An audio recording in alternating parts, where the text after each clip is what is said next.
In this video, I'm going to show you how to export a Canva file as a PDF. If you find this video useful, be sure to like and subscribe, and let's get right into it. First things first, open up your web browser and head over to the Canva website. Once you're there, you'll want to log into your account. If you're not logged in already, go ahead and click on that login button you see on the screen. Simply enter your login credentials and you'll find yourself right at Canva's homepage. Now while you're on the Canva homepage, you'll see a variety of options and templates available to you.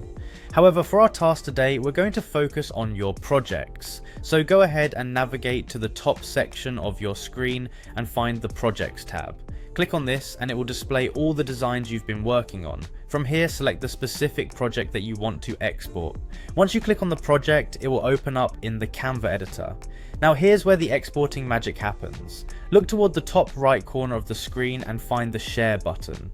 When you click on Share, a drop-down menu will appear with multiple options. In the drop-down menu, you'll want to select Download. Clicking Download will open up another menu with different file types that you can choose from.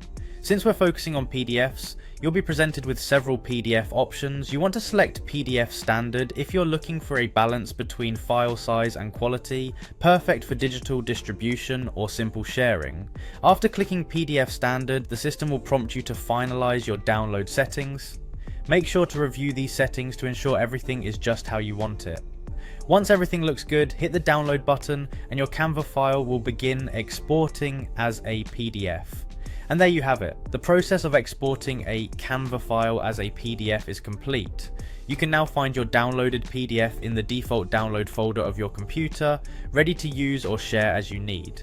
It's a straightforward process once you get the hang of it, and it allows you to share your creative projects easily, maintaining the quality you worked hard to achieve.